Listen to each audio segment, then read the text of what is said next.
Hello, this is Suzanne Wachtel, LCSW, on a live podcast. And today I would like to talk about change your attitude, change your life, and being impeccable with your words.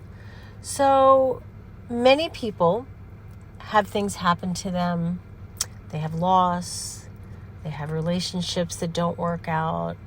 They lose their income, they lose a loved one, and it's the people that really have the ability to look at things differently, to embrace different ways of processing these things and not becoming a victim and allowing tragedy, trauma, crisis, and chaos to identify you, but rather to look at these experiences as learning experiences. And going through hard times sometimes can make you the person you're meant to be. I'm not suggesting that going through a hard time and suffering is pleasant or a desired outcome. However, when life brings you these situations, it's an opportunity to really handle it, understand what your options are, how to turn a negative into a positive. Because ultimately, the way you think about something is really how you process it. So change your thoughts, change your life is the topic of today's discussion. There's an old story that I tell, and it's called The Traveler. And The Traveler is about a man in ancient times, and he's traveling, looking for a place to settle down, to make a new home. And he's wandering through the desert, and he comes upon a city with walls, and he sees a gatekeeper, and he walks over to the gatekeeper, and he says to the gatekeeper, "Gatekeeper, what is it like in your city here?" And the gatekeeper looks at him and says, "Well, sir, let me ask you, what is it like where you came from?" The man shakes his head. "Ugh, it was terrible. There was pollution. The people were not friendly.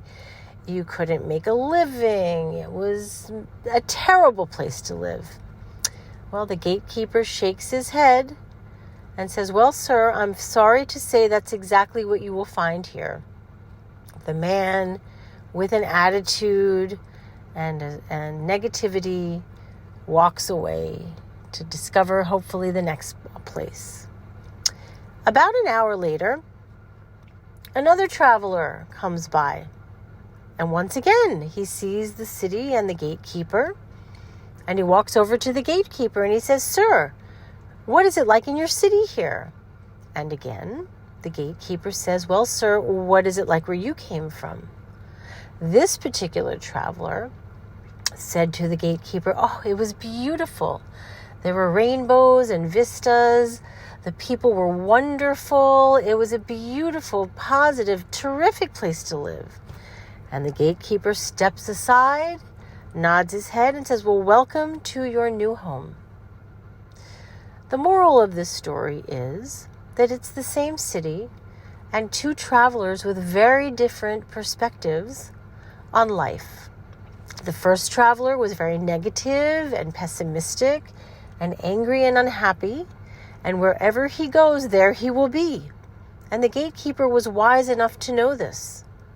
The second traveler, however, was positive and excited and open-minded, and that was why the gatekeeper was wise enough to know that whatever he brought in his mind, he would bring to his new home. Often, the way we think about things, the way we look at things, the way we handle things is exactly the experience that we step into. When things happen, many people become victim, feel sorry for themselves, are angry at the world, even at times angry at God, if you believe in God. And yet, those people don't easily turn it around and attract a better opportunity or life.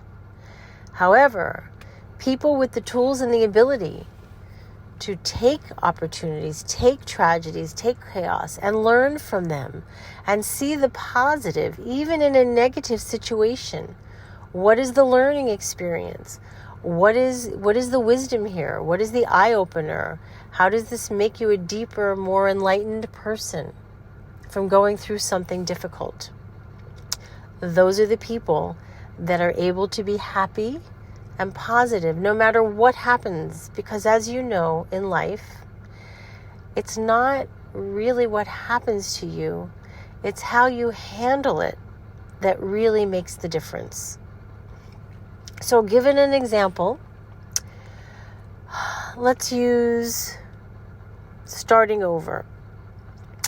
People move to a new place, like the traveler, with the hope that they're going to meet new people and have everything that perhaps they did not have in where they came from. But they're not willing to change their behavior. They're not willing to put themselves out there and go to a restaurant and sit at the bar and have dinner and speak with the people that are coming up for a drink or the bartender, observing the crowd. They stay at home because they're afraid or uncomfortable. Well, they're not going to be meeting people. The people that are driven by fear of going out, fear of meeting new people, fear of what people will think of them, they're not going to create a positive outcome.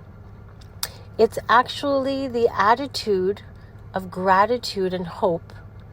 And as corny as that may sound, it's putting yourself out there, believing that you can attract a beautiful life and that you really can create it. When I moved to Florida 10 years ago, I literally did not know more than 2 people. I started my practice over again. I had moved from Long Island. I was in heavy-duty grief, had lost my mother, my son, my favorite dog, all within a 2-month period. And so I came here pretty fragile, and yet I was determined not to let those experiences identify me and carry them with me. Now, the experience of getting through these hard times, getting through the grief, the pain, the sorrow, the trauma, yes, that took time. However, I was not willing to settle and let them identify me and have a life with sadness and not feel joy again. So I came here with an open mind, and I started my new practice by putting myself out there, meeting people, joining a variety of networking groups, trying new places. I happen to love yoga, so I frequented a number of yoga studios, observing and noticing where I felt energetically connected and comfortable. After a time, I started to meet people. I also do workshops, and I had signed up to do a workshop in the community. It was really quite an experience. I was well received. People got to know me, and little by little, without advertising once, my practice bloomed. I started out by subletting an office 2 days a week. Only within 6 months, a very short time, I took over an office with a waiting room, and I was pretty full. So I will say, when you have a positive vision and you really want to have a great life, you have the power to attract it. It's really what you create in your mind, and then having the confidence and the ability to step into it. I love being a therapist. I get to go to work. It is so empowering for me to help others.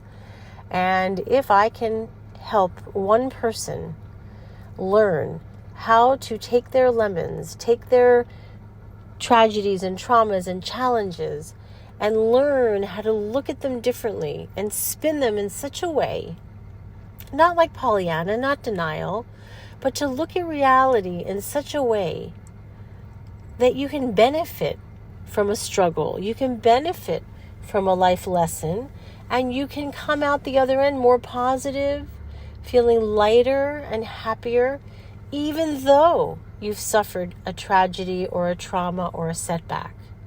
So it is my pleasure to have this podcast, and as topics come up and guests I will invite on different topics and strategies, I would love and be honored to help you with any of these suggestions. So what I will end with is, live your best life, turn your lemons into lemonade, and allow me to show you some simple techniques to do it. We will give examples, we will have different topics, and I am very proud to start this podcast and to hopefully help some of you with long-term relationships, starting over, dating, finding your tribe, from life coaching to emotional repair, creating a life after death, healing your heart, parenting in general, and parenting someone with mental issues and addiction, your relationship with your parents, long-term marriages, dating. There are so many topics. We could be here for a very long time. Anyway, it's a pleasure talking to you, and I just wish you that you live your best life, and if I can help, it is my great honor to do so. Take care.